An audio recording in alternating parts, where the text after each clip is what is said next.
My life is going to hell. I had just gotten home from work when my wife of 12 years, Lisa, started yelling at me. I waited for this moment because I knew it would come one day. In an effort to be completely honest, my wife had a right to be furious with me. I cheated on her. But in my defense, I will say that she cheated on me, and her cheating began at least 6 months before mine. And if I knew about Lisa's infidelity for many years, then she obviously only now found out about mine. As soon as I opened the front door, Lisa screamed at the top of her lungs, "You pig!" From that moment on, the conversation went downhill. In fact, as I recall, Lisa's opening words were the kindest things she said about me during her tirade. Although I only caught every third word, it was very clear that Lisa had found out that I had a special friend, and she was not very happy. Even if I had managed to get a word in edgewise, I couldn't think of anything to say to calm the situation. So I just stood there, staring at the floor, waiting for the storm to subside. Finally, when Lisa calmed down, she said, "Well, what can you say in your defense? Why don't I just file for divorce?" "Well, for starters," I said softly, "I know you've been having an affair for the last 9 years. So I agree. We should probably get a divorce." "What? What are you talking about?" Lisa was stunned, and the color disappeared from her face. After rummaging through my briefcase, I pulled out several photographs, which I handed to Lisa. These were photographs of her infidelity. I didn't know what to expect, but what I received completely surprised me. I must explain that Lisa is incredibly rich and can send an army of lawyers against me. But instead of the explosion of anger I expected, Lisa dropped the photographs and began to sob. She then looked at me with an expression of complete agony and loss. What she said next completely stunned me. "I don't want a divorce. I love you." She then ran into our bedroom. Her reaction stunned me and left me even more confused than usual. Lisa is the most beautiful woman I have ever known. Even in my wildest fantasies, I never imagined that we would ever end up together. And when we got married, I expected that Lisa would get tired of our relationship and, within a year or two, would kick me to the curb. One of the peculiarities of our marriage was that Lisa's family was incredibly rich and insisted on a prenuptial agreement. I, of course, agreed. However, one point almost made me leave. Lisa insisted that the prenuptial agreement specify that there would be no children from this marriage, and I eventually agreed. I thought about this point for a long time, but by that time, I was hopelessly in love with Lisa. However, by the end of this story, I had 4 children. Did I mention that my life was completely ruined? I suppose I should give a little background on all this. Lisa Gravois is my wife. My name is David Todman. Obviously, my wife didn't take my last name. In short, Lisa's family owns one of the most exclusive perfume companies in the world, and the family name is a brand. And since Lisa is the co-owner of this business, Gravois Scents, it made sense for her to keep her maiden name. At first, I wasn't crazy about the idea, but over the years, I've grown to really like it. Since Lisa kept her last name and I kept mine, many people do not know that we are married. This gives me a certain amount of anonymity. When we got married, I couldn't believe Lisa chose me. She was a stunning beauty and still is. Lisa is almost 5 feet tall with long black hair and the brightest blue eyes you've ever seen. She had the figure of a model with slightly larger breasts. In fact, Lisa worked as a model for some time during her teenage years. I look good, but I'm not a movie star. I'm a little taller than her. I have sandy hair, and I keep myself in shape. Regardless, Lisa was way out of my league, and I knew it. I met Lisa at a party thrown by my college roommate and his wife in the Hamptons. He traded commodities and was successful. His wife, Beth, attended Vassar with Lisa, and they were very close friends. When I was introduced to Lisa, I was duly impressed, as were all the other men in the room. She simply radiated sexuality and beauty. All the single guys and most of the married guys were drooling. But like I said, she was out of my league, so I started chatting with other single women in the room. I have a friend who once advised me to only date girls in my league or even poach girls from a lower league. Otherwise, you will waste your evening talking to a woman who is about to leave with someone else. However, every time I turned that evening, Lisa seemed to be at my elbow. The first few times I chalked it up to coincidence, but by the fourth time it became clear that Lisa was interested in me. I was flattered, but at the same time felt awkward. I figured she was looking for some fun, and when she got tired of me, she would throw me back. I had no interest in being someone's pet for a month. Perhaps this was her plan, but I did not allow myself to discuss it. However, after that party, Lisa stalked me. Like I said, I'm a pretty nice guy, but what the hell did Lisa Gravois want with me? I was just a software salesman. Don't get me wrong, I'm a damn good software salesman. And after just 4 years of working in one company, I became one of the senior sales directors with a salary of around $5,000. But this is nothing compared to what Lisa earns. Her salary, excluding bonuses, is $40 million a year. So I think you can understand why I decided that Lisa was just playing with me. Perhaps my disinterest spurred Lisa on, but in the end, she wore me down. It took her 4 weeks to convince me to go on a date with her. It was 6 months before we slept together and a little over a year before we got married. It was a shamefully extravagant wedding. There were 600 guests, and I heard it cost about $6 million. Of course, her family insisted that I sign a prenuptial agreement. I know that Lisa was embarrassed to ask me about this, but I had no objections. I understood the need for it, and besides, I made good money myself, so I didn't care about her money. And yet, when I agreed to sign the contract, Lisa was incredibly happy. She told me that her family would disown her if she married me without a contract. But according to Lisa, she was going to marry me, come hell or high water. However, I couldn't help but wonder how long our marriage would last. According to the prenuptial agreement, if we divorce before 3 years, I will only receive $500,000. This completely amazed me. I've never heard anyone put the word only in front of $500,000, but things got better. Each year that we remained married for more than 3 years, I received an additional $500,000 or a prorated share for the percentage of the year that we remained husband and wife. In the event of a divorce, Lisa could not make any claims to my assets. On the other hand, I also could not make any claims to her assets. But the best part of this whole arrangement was that I could sleep with the most beautiful woman in the world, and if she threw me out on the street, I would get at least $500,000.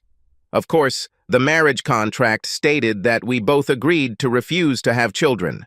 Although I eventually agreed to this condition, Lisa's parents were adamantly unhappy with the no children clause, but Lisa did not have a close relationship with her parents. Apparently, she only saw them at board meetings and claimed that they liked her brothers better than her. Besides, she already had a battle with them about not having children many years ago. It's no surprise that over the years, we've seen very few of them. And when they came to visit, it was very awkward, especially for me because they looked at me as something lower than pond scum. I have to say that the first 3 years of marriage were truly wonderful. I truly believe that in those blissful years, she truly loved me. But soon after the 3rd anniversary of our marriage, I discovered that Lisa was cheating on me. Our marriage was truly unconventional. Lisa traveled a lot on company business. I'd say she was gone for about a week out of every month. And in the first years, whenever possible, I often traveled with her. Sometimes she would be home for 5 or 6 weeks at a time, but that was rare.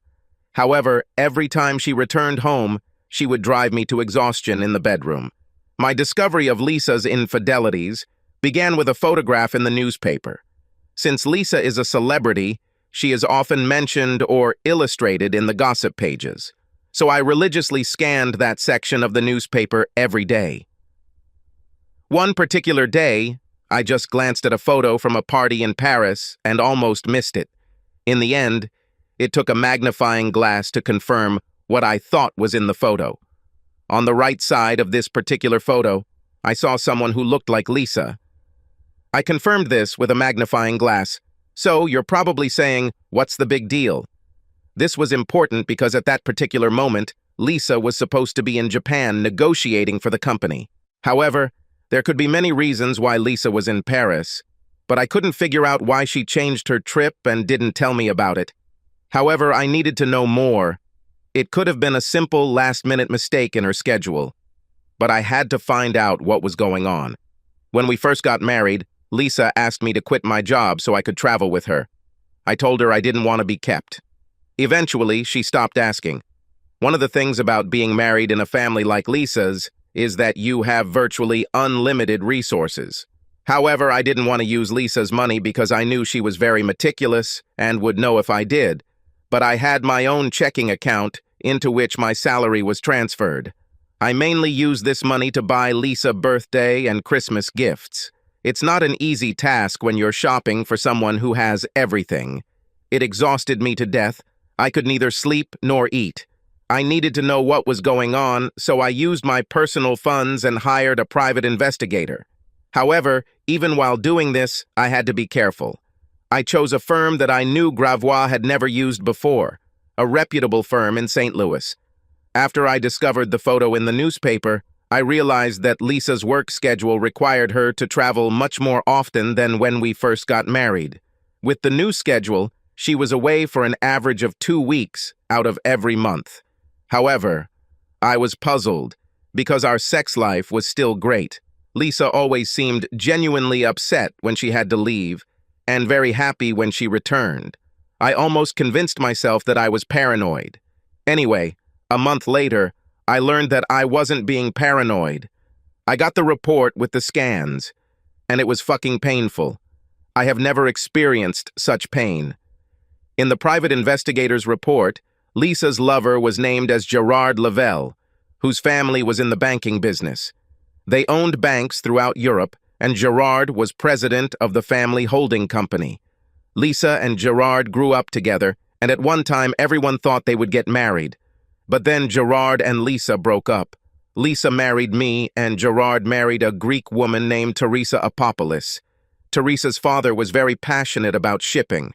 Gerard and Teresa had 3 children. According to the private investigator's report, Gerard and Lisa broke up because he wanted children, and Lisa absolutely did not want them. Apparently, Gerard's family threatened to disinherit him if he agreed to Lisa's demand not to have children. Then I read in the report that Gerard's wife died 6 months ago. So now Gerard was free and could be with Lisa. I walked around depressed for 5 days, trying to understand what was happening. It's obvious that Gerard was Lisa's first love, and they apparently rekindled their relationship. I didn't understand why Lisa didn't file for divorce. In fact, I was completely confused because every time she came home, Lisa would smother me with love. If I didn't know better, I would swear that this woman only loves me.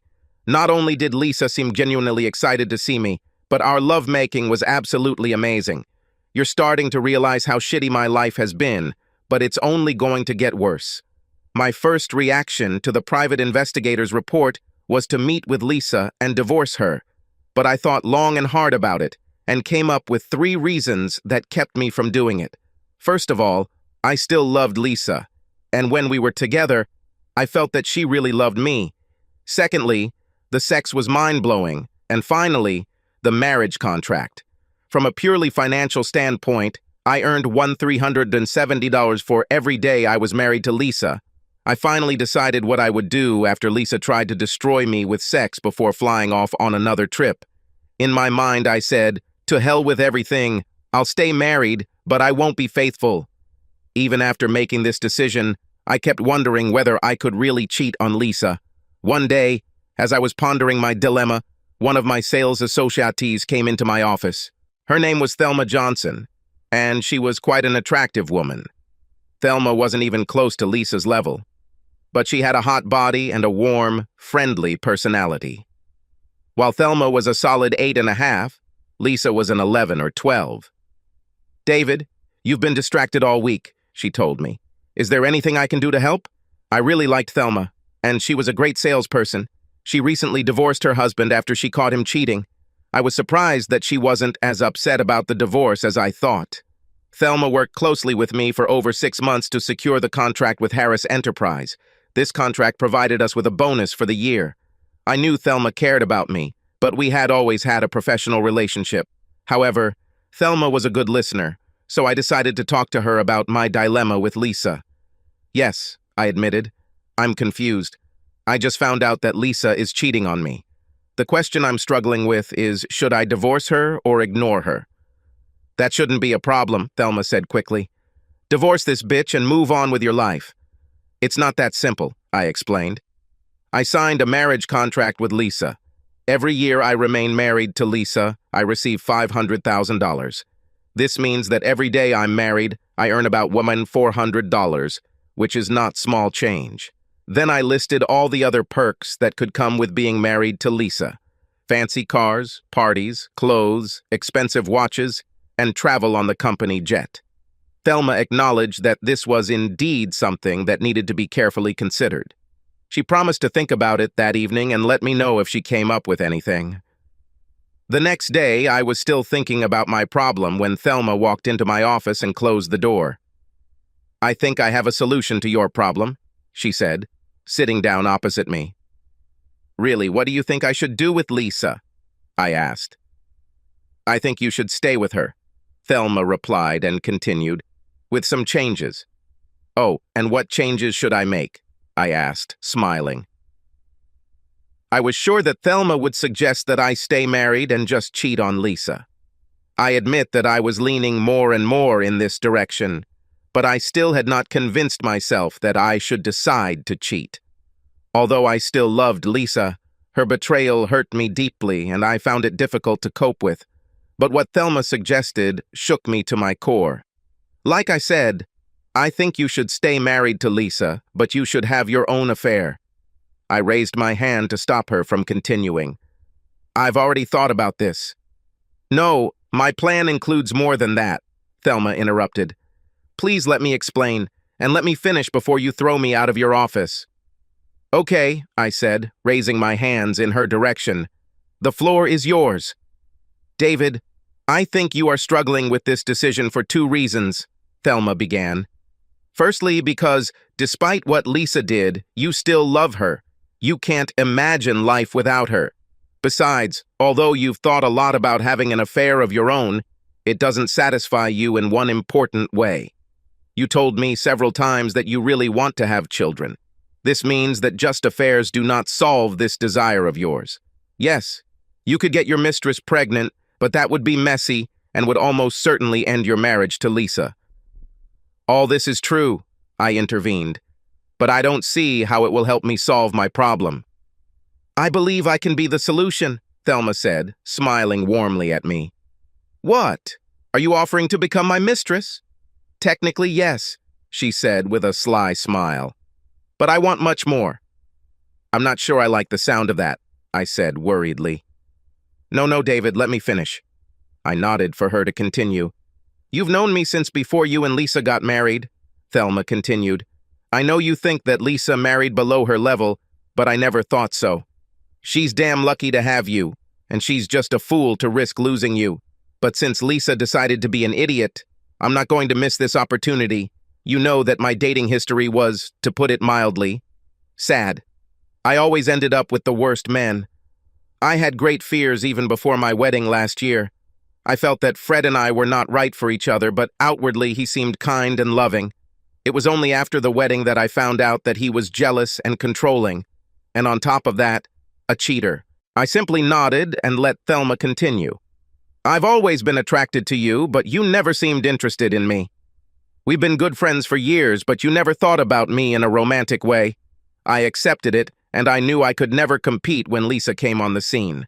But Lisa has allowed the door to open slightly, and I intend to see if I can get in before it closes. So far, Thelma's explanations have said nothing about how her plan differs from simply taking a mistress. The 2 things you said you want concern Lisa and having children. You are terribly hurt by Lisa's betrayal, and you want to strike back at her. At the same time, although you have not attached much importance to it, it is clear to me that you want to have children. I can provide both. After the disaster of my marriage, I decided that I never wanted to get married again. However, I desperately want to have children.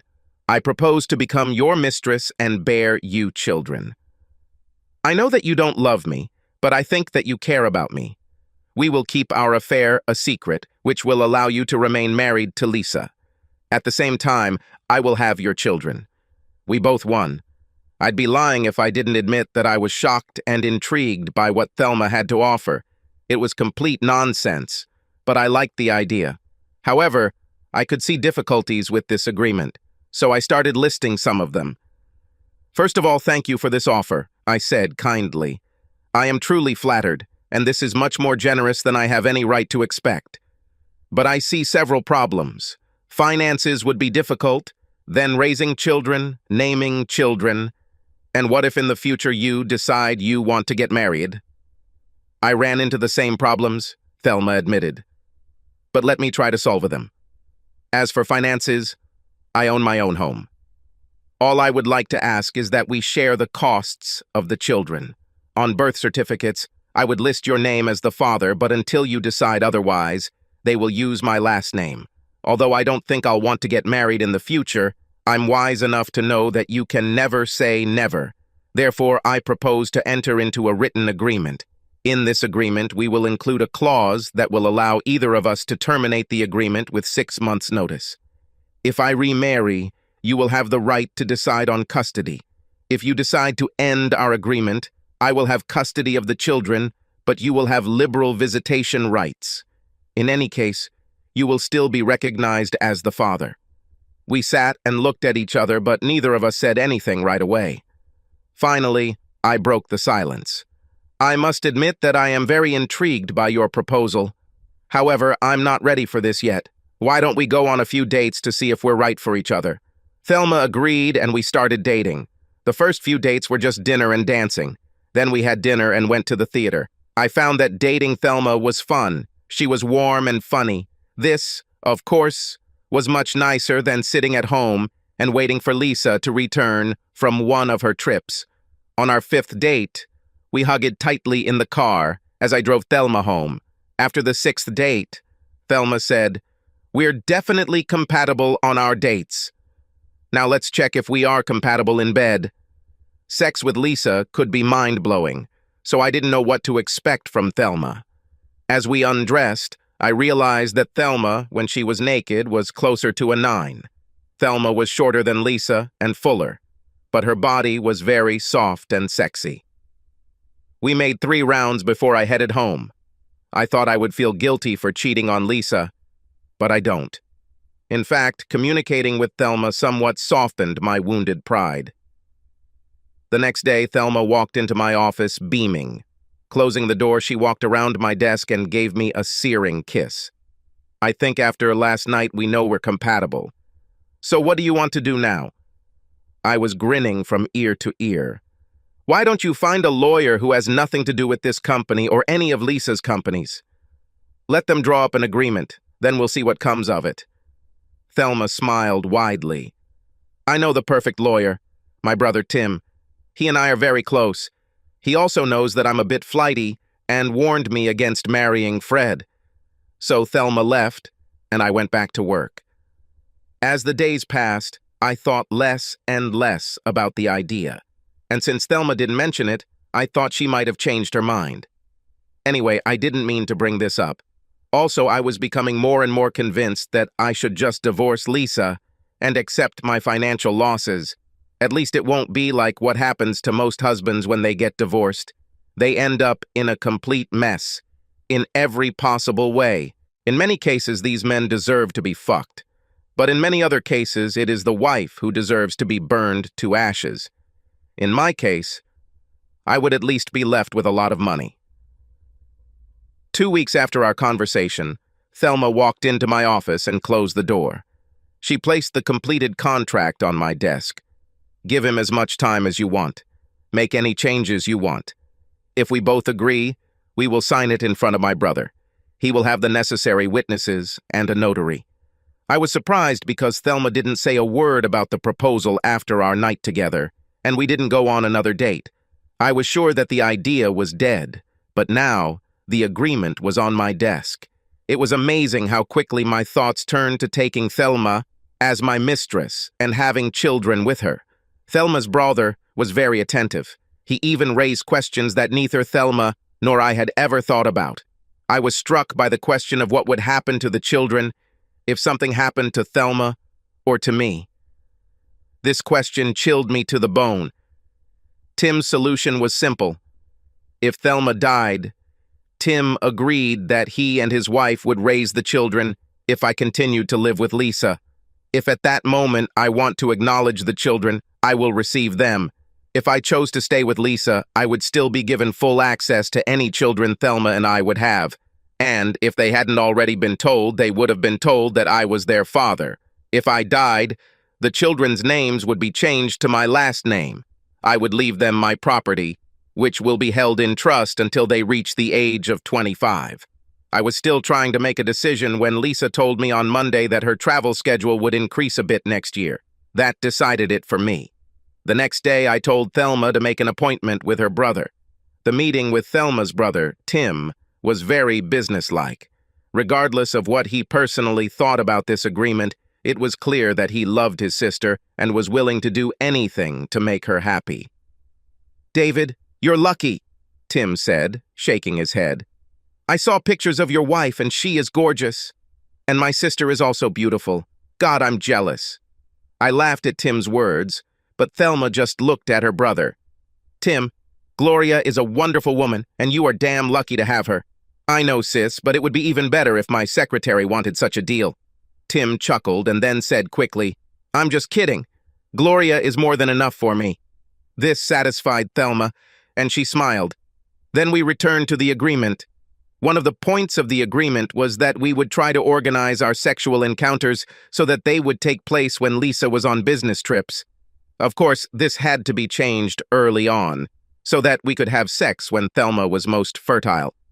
Thelma and I maintained a completely professional relationship in the office. Thelma also told anyone who would listen that she was done with dating, but intended to get pregnant artificially. 3 months after we first met, Thelma called me and told me she was pregnant. We maintained our sex life throughout our pregnancy as best we could. When Thelma went into the hospital to give birth, I was a little upset that I couldn't be there. But we both understood that this was simply impossible when Lisa was at home. However, as soon as possible, I was at the hospital to see both Thelma and my son Gavin. We agreed on a name. It belonged to her grandfather. 18 months later, Jennifer was born, and that's when Thelma asked if I would be willing to let her become a stay-at-home mom. She said she had enough money to last for 5 years, by which time both children would be in school. I told her I was thrilled that she would be able to be with our kids full-time.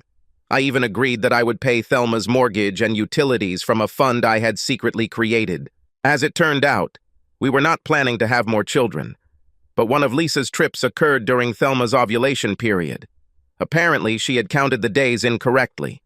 Anyway, one day, she called me in tears and told me she was pregnant. Thelma was afraid that I would be angry with her. Instead, I told her I loved her and all my children. Scotty was born while Lisa was away on a trip, so I was lucky enough to be in the delivery room when my son was born.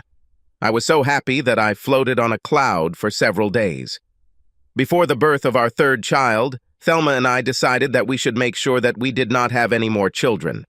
The question was, either I get a vasectomy or Thelma gets her tubes tied. We decided that everything would be decided by a coin toss. It came up heads, and Thelma had her tubes tied. Life was going great, it seemed to me, until Lisa's travel schedule was suddenly interrupted. This put an end to our plans with Thelma. If Lisa didn't run away to cheat with Gerard, then I felt ridiculous running away to cheat with Thelma. I know it doesn't make sense, but if you think about it, our whole situation doesn't make sense. Until Lisa canceled the trip, she seemed happy, I was happy, and Thelma was ecstatic. As the weeks turned into months, both Lisa and Thelma became more and more upset with me. Lisa wanted me to do even more things with her. She said that we had grown apart and she wanted to reconnect. Thelma was upset and unhappy because we hadn't made love in almost 6 weeks. I still had sex with Lisa, but I felt guilty about it, so sometimes I did it poorly or not at all. My life was completely screwed up and I didn't know what to do to unravel it. That day I came home and discovered that Lisa had found out about my betrayal. "I think you're right. We should probably get a divorce," I said, relieved that this might be a way out of my predicament. Lisa looked at me in complete shock and burst into tears. Lisa said she loved me and didn't want to get a divorce, and ran into our bedroom. Her reaction took me by surprise, so I followed her to continue the conversation and found her face down on our bed crying. I sat down next to her and pulled her towards me. "You were right, Lisa. We have been moving away from each other for many years. I thought you wanted a divorce." "No, I don't want a divorce," she was able to say. "Then why did you bring this up?" I asked, completely confused. "I thought this would shock you and make you realize that we need to work on our marriage," Lisa said between sobs. "Oh," I said, struggling with what to say next. "Listen, Lisa," I said, nervously running my fingers through my hair. "I've known about your affair with Gerard for years. I just thought that now you are ready to commit to each other." "Oh God, no," she gasped. "Why didn't you ever say anything?" "At first I was so hurt that I intended to talk to you and ask for a divorce," I explained. "But the more I thought about it, the more I realized that I would be hurting myself financially. But even more than that, I still loved you very much. However, I was in so much pain that I was almost ready to start divorce proceedings. But then, a woman in my office convinced me that there was another way." Lisa had a hard time comprehending this whole situation. Until today, she never suspected that I knew about her affair, and until recently, she had no hint of mine. "So you have a mistress?" Lisa was crying, tears flowing down her cheeks. "You are so cruel. Get out and leave me alone." With every minute, the situation became more and more incredible. Why the hell was she mad at me for having an affair when she started having an affair before me? I decided this was the perfect opportunity to make a quick getaway and spend some time with Thelma and the kids. The situation was so bad that I couldn't believe it could get any worse. But I was wrong. When I showed up at Thelma's, she attacked me. Before I could explain what was happening, she pulled me into the bedroom. We finally spoke when Thelma got hers. "I thought you had lost interest in me," she said meekly. "Now that Lisa was around all the time, I decided that I no longer needed you. I was going crazy, thinking about how I would live without you." I then told Thelma about the strange conversation with Lisa and her emotional outburst. This, in turn, made Thelma cry. My head was spinning so quickly that I felt uncomfortable. "So why are you crying?" I asked when she finally calmed down a little. "Because it's obvious that she's still madly in love with you and will do anything to get you back and keep you." "That doesn't make any sense," I protested. "First of all, Lisa told me to get out. Secondly, she has been happy in other respects for 8 or 9 years. How can she be in love with me?" "I don't know," Thelma cried. "But something has changed, and she definitely wants to keep you. This is unfair. She left you, and I want you." Nothing made sense anymore, so I kissed Thelma, made love to her again, and then went to bed. In the morning, we made love again, and I went to the office. Maybe there I can sort out the mess my life has become. When I arrived at work, Lisa was sitting in my office and did not look happy. "Good morning, Lisa," I said uncertainly. "I don't remember you coming to my office before. So why are you here today?" "You know perfectly well why I'm here," Lisa snapped. "We need to discuss your novelle." With that, I quickly closed the door and returned to my chair. "Okay, what do you want to discuss?" "First of all, who is she?" "Her name is Thelma Johnson, and she used to work for me."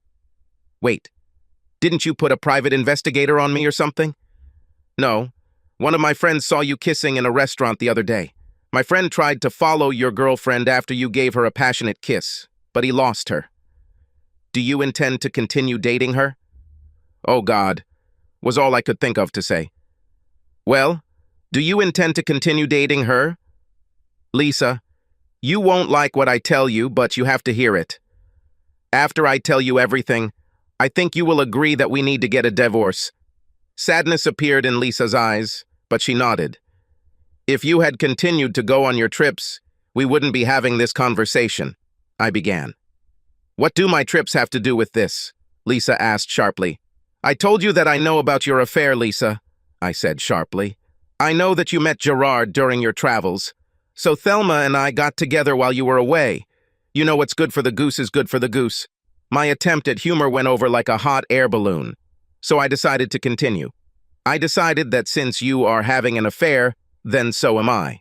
I tried to limit my sexual encounters to only those times when you were not at home. But we had extra classes when Thelma was fertile so she could get pregnant. Do you have a child? Lisa shouted, jumping to her feet. Please be quiet and sit down, I demanded. No, we don't have a child. We have 3 children. Before you start, you know that I always wanted to have children and you didn't. After several long minutes during which I tried to get an answer from Lisa, she said, It's clear. I need to think about all this. With these words, she got up and left. I figured it would take the company lawyers a day, maybe 2, to prepare the divorce papers. At that time, I decided not to take the risk, since Lisa was angry, and stayed with Thelma. This night with Thelma was a welcome relief. And yes, I loved every minute of it. But the next morning, Lisa called me at the office. I assumed it was a courtesy call to let me know that the divorce papers were on their way. However, what Lisa had to say was the last thing I expected in this world. She wanted to meet Thelma and my children. Listen, Lisa, I said harshly. I know you're angry at me, and we can argue about whether it's justified, but I won't let you drag my children into this, and I definitely won't let you abuse them or Thelma. David, she said calmly, I swear to all that is holy, I will not do anything to embarrass, offend, humiliate, or in any way harm your children, Thelma, or you. I really want to meet your kids, and I desperately want to talk to Thelma. Plus, I'll have a fully qualified nanny to watch the kids while we talk. After our meeting, if you wish to continue with the divorce, I will more than honor our agreement. I thought for a moment and decided that meeting with Lisa might be the best way to get things settled as quickly as possible. However, if Lisa did anything to upset my children or Thelma, it could quickly backfire. Look, I have to ask Thelma, I said, but if she agrees, when and where do you want to meet? Maybe at our house tomorrow at 10 in the morning? Thelma was not happy about meeting Lisa. She believed that if I saw them side by side, I would understand how much better Lisa was. I just rolled my eyes and told her that would be the fastest way to end the divorce. The next day, I took Thelma and the 3 children to Lisa's house. I could tell Thelma was completely intimidated by the house and the size of the estate. The kids were excited because I told them there was a pool, a game room, and an ice cream bar. I rang the bell instead of entering as usual. I was surprised when Lisa opened the door. There were at least 3 servants in the house during the day, and they usually answered the door. David, Lisa said with a smile, you don't have to ring a bell to enter your own home? I wasn't sure what kind of reception I would get, I answered meekly. Lisa introduced us to an overweight, middle-aged woman who seemed quite pleasant. This is Helen, Lisa introduced the nanny. She is going to take the children to the pool. We'll sit in the kitchen, where you can keep an eye on them too. Once in the kitchen, Lisa offered us something to drink. I was desperate for whiskey, but given what we were here for, I asked for a Pepsi. Thelma took a glass of water, and Lisa poured herself a glass of wine. I remember thinking this was unfair. If I had known there were alcoholic drinks on the menu, I would have ordered differently. Thelma, Lisa began, David told me that you two have been together for about 8 years. As many as we could, Thelma answered nervously. David insisted that we meet only during your travels. However, he often stopped by for an hour or 2 to be with the children. He always managed to be present at all children's parties. Lisa gave me a strange look. So you were happy with David? Don't you want to find someone to be your full-time husband? David is the best man I have ever known, Thelma said authoritatively. He's a better part-time husband and father than, I think, 95% of full-time men. So to answer your question, I don't want a full-time husband. I want everything David is willing to give me. I see, said Lisa, and a tear rolled down her face. She quickly wiped it away and turned to me. David, could you check on your kids and give Thelma and I some time alone? I looked at Thelma, and although she was very nervous, she nodded at me. I was wearing shorts because I had the day off, so I took off my sandals and dangled my feet into the pool. I watched the splashing children and could not help but regret that Lisa did not want children and cheated on me. From time to time, I looked out the kitchen window. At first, it seemed that Lisa was doing all the talking. Then Thelma spoke, and Lisa seemed to cry. Then they took turns talking, and Thelma seemed to be writing. Finally, I saw both women hugging each other and crying. Then Lisa opened one of the doors and asked me to return to the house. I was almost afraid to go. Once inside, I headed to the chair I had occupied earlier. I was curious if there were any other alcoholic drinks on the menu, but decided not to push my luck. David, Thelma said, taking my hand, we have come to an agreement. Okay, I said slowly. Is this something I won't like? We'll let you decide, Lisa said. Our agreement is to share with you. Let's talk about being caught off guard. I came this morning expecting to discuss the details of Lisa and my divorce, and now they told me that 2 women in my life want to divide me. I didn't understand here, I said, pushing my chair back slightly. Lisa, you've been cheating on me for almost 9 years. And yes, I cheated on you for almost as long, but you started it. I don't understand why you don't want to be with Gerard all the time. If you divorce me, you will be free. Lisa started crying and Thelma hit me on the arm. Why did you hit me? I demanded. I became even more confused and a little angry. Because Gerard is dead, Thelma said. Oh, sorry, I muttered. I did not know. David, you're right. I cheated on you, Lisa admitted. Gerard was my first love, and I couldn't forget him until I met you. He broke up with me when I told him I didn't want children. I was crushed by his decision, but I refused to back down. About 3 years after our wedding, I met Gerard on one of my trips. His wife died, and he was depressed. I wanted to be there to help him through this difficult time. He really loved Teresa. One way or another, one thing led to another, and we began an affair. Yes, I loved Gerard, but I loved you just as much as I loved him, maybe even more. By the time Gerard had a massive heart attack, he was pressuring me to divorce you and marry him. I told him that I would never leave you. I love you too much. Now I won't survive if you leave me, David. And I know that you still love me, even though you had a family with Thelma, so you know that you can love 2 people at the same time. Now I understand that I can't have you all the time, but like Thelma, I want everything you are willing to give me. I exhaled sharply and sank into a chair. I know a lot of guys dream about this, but all I saw was a potential nightmare. Everything in my body screamed that 2 women wanting the same man was a recipe for disaster. I looked from Lisa to Thelma, and then back again. I saw hope and fear in the eyes of both women, so I decided to play dumb. And how exactly will this work? I asked. In response, Thelma took out a notepad and began looking through the schedule. The agreement was quite detailed, but the gist was that Lisa would stay in the master bedroom. Thelma and the children would live in the north wing, which had 3 bedrooms and 2 bathrooms. I stayed with Thelma overnight on Monday, Wednesday, and Friday. I stayed with Lisa on Tuesday, Thursday, and Saturday. On Sunday, I could sleep wherever I wanted.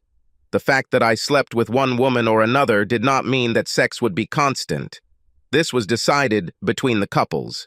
However, if one of the women decided that she did not want or could not have sex, I was not allowed to sleep with the other. There were many other rules, but this was the basic agreement. I told them I needed to think about it. I was very skeptical about this whole idea, but both women insisted that it was either cohabitation or nothing. I didn't believe it. I was sure that any of the women would be happy to hire me full-time, but then I became paranoid. What if they were serious about sharing or nothing? Would I risk losing both women? Anyway, I had to leave for a business trip the next day, so I told them I would give an answer when I got back. I was surprised that I could work so effectively with such a huge life change looming over my head. But after I completed my contract with Stellar Enterprises and was flying home, I realized why I was able to work on this trip. I've already made my decision. I agreed to the deal. Thelma returned to her brother to draw up a new agreement. His eyes widened when Thelma told him what was going on. After Thelma finished explaining the deal, his first comment was, "David, I hate you with all my being." Of course, I knew he was joking, so I joked back. "You could still take yourself as a mistress," I suggested, and immediately received a slap from Thelma. "I wouldn't dare," Tim admitted. The arrangement seemed to be working well until almost 7 months had passed. I can't say that my sex life has become more intense. However, she has become more consistent. I have sex at least 3 times a week, but sometimes there are 4 or 5. With a nanny looking after the children, Thelma returned to work in my office. Lisa was a little worried at first, but she corrected the situation to her satisfaction. Lisa took Thelma from me by offering her a higher salary and better benefits. Thelma now works for Lisa and seems quite happy. About a week before the 7th month, these 2 women grabbed me while I was returning home from work. They explained that there was a problem with the contract and it needed to be amended. It flashed through my head, "Lord, what now? Can my life get any worse?" The answer was yes. Having seated me at the table in the dining room, Lisa immediately explained the essence of the problem. "David, I want to have a baby." I guess, needless to say, I was confused, but now you all understand that this is my usual state of mind when I live with these 2 women. If I had been wondering for 1,000 years what they wanted to talk to me about, I would never have guessed that it would be that Lisa wants to have a child. "I know, I said I didn't want children," Lisa said quietly, "but I see how much fun you have with your children, and I see how much they love you and how much you love them. I want this feeling too." And what should I have said? All I could come up with was, "Okay." This must have been the right answer, because both women squealed with happiness, hugging and kissing me. But then Lisa added, "Besides, David, Thelma, and I have discussed this, and we agree that I should not be married to you." Now I was in a panic. It sounded like these 2 women wanted me to knock Lisa up, and then they were planning to kick me to the curb. I knew they had become close, but I never expected them to fall in love with each other and want to get rid of me. "Let me check if I understood everything correctly," I said, looking at Lisa. "You want me to get you pregnant and then you both kick me to the curb?" "I don't think I want to be a part of this. If you want to get rid of me, just say so, and I will leave peacefully. However, if you girls think you are going to cut me off from my children, I will fight you to the last." "What?" Thelma's voice rose 3 octaves. "No, no, no, David, you got it all wrong," Lisa said hastily, her face turning red. "It's my fault. I explained everything incorrectly." "David, we don't want to get rid of you," Thelma said, rushing to hug me. "I love you with all my heart. I'll be crushed if you leave." "David, I feel the same." Lisa had tears running down her cheeks. "Well, then I have no idea what you 2 are talking about," I said desperately. "I need a drink." I didn't care that it wasn't on the menu. "I think we should all have a drink," Lisa said, taking my hand. "When we calm down again, I will try to better explain what we want to do. But, David, I want you to understand that we will respect your decision, whatever it is." "Okay, Lisa," I said, finishing my first shot of whiskey. "First, explain to me about the child." "Are you sure you want a child? This is a radical change for you. Of all the things these women discussed before our arrangement, having another child was not one of them.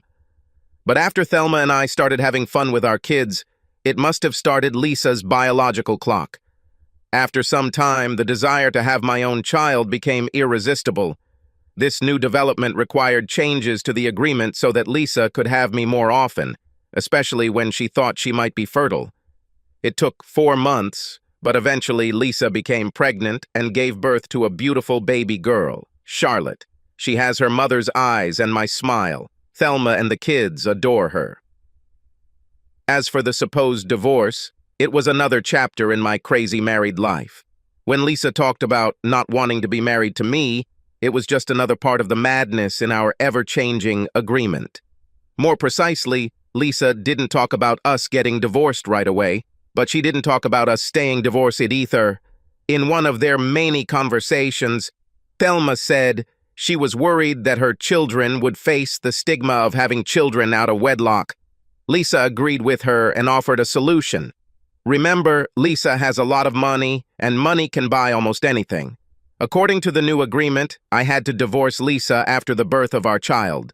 Then I was supposed to marry Thelma, but Lisa was going to change the documents to show that Thelma and I were married at the time our children were born.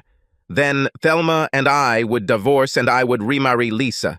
If you're confused, think about how I feel. Shortly after Charlotte was born, I signed divorce papers and married Thelma. I don't know how Lisa did it, but she had a marriage license and the records were changed to reflect my intended marriage to Thelma. I asked Lisa why she didn't just change the records without the marriage ceremony. They told me that this was a woman's business, and I fell silent. The only downside to Lisa having a baby was that Lisa's parents now wanted to visit more often to see their grandson.